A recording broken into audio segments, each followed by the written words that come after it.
Tere, kallid sõbrad! Paljud küsivad, kuidas peaks õppima õigesti mediteerima. Kuidas meditatsioonis õigesti töötada? Miks me üldse vajame meditatsiooni? Kas see on moeasi, prestiižne või on ta tegelikult üldse vajalik? Teeme nüüd selle asja selgeks. Meditatsiooni töö on töö oma peenkehadega. 4 vaimse, eeterliku ja mentaalse ehk mõttekehadega. Need kehad vajavad peenenergiat ja just meditatsioon annab teile selleks võimaluse saada peenenergiat ja täita ennast selle peenenergiaga. Kuidas siis õigesti töötada?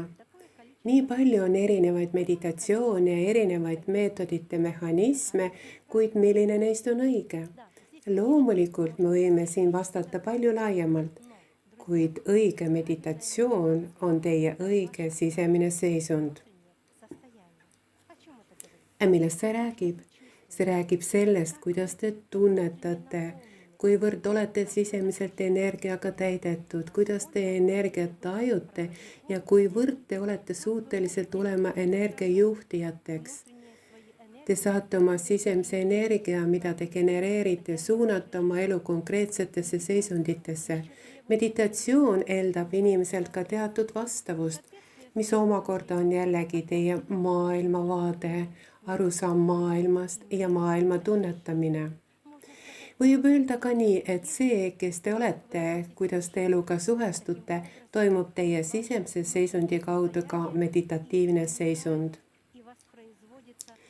Meditatsioon täidab teid oma peenenergiaga. On olemas väga häid meditatsioone, on olemas ka võimsaid meditatsioone, mis on nagu generaatorid, nagu masinad teie sees, luues väga kõrge energiapotentsiaali. Ja need meditatsioonid täidavad inimest, avades temas uusi võimalusi. Selleks, et teie sees avaneksid mingid võimalused, on vaja teatud energiataset. Tugevat, puhast energiat, mis omakorda võib avada teile uusi võimalusi ja täita teie energiakeskused. On meditatsioone, mis lihtsalt rahustavad sisemist seisundit. On meditatsioone, mis annavad võimaluse oma elu planeerida ja luua oma ellu reaalsust ning see nõuab ka teatud energiapotentsiaali, energeetilist seisundit, energeetilist täituvust. Ja siin, mu sõbrad, ükskõik kui imelised meetodid, mehhanismid ka poleks, mängib teie sisemine seisund ikkagi olulist rolli. See, kes te tegelikult olete, kuidas te eluga suhestute, kuidas te elust aru saate, mil määral te olete valmis jagama, mõistma, teadvustama, aktsepteerima, järele mõtlema, muutuma.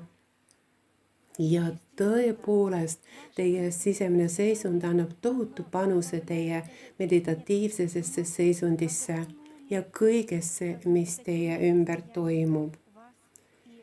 Meditatsioon, see on teie peenkehade seisund, teie sisemine seisund, see olete teie ise, sest kui te elate elu, siis te elate alati meditatsiooni seisundis. Ja see võib olla erinev, kui jooksete, hüppate eufoorias, see on meditatsioon, kui te istute vaikselt ja mõtisklete, see on meditatsioon. Kui te mõtlete, loote, planeerite, see on samuti meditatsioon, sest kõigis neis aspektides on kaasatud teie esmased peenkehad. Ja kuidas te nendega töötate, kuidas te nendes töötate ning kui valmis ja suuteline te olete seda kõige peenemat seisundit taastootes endast läbi laskma, sedavõrd formeerub ka teie elu. Vahel küsivad mu õpilased minult, öelge palun, millal on parem meditatsiooniga tegeleda, õhtul või hommikul?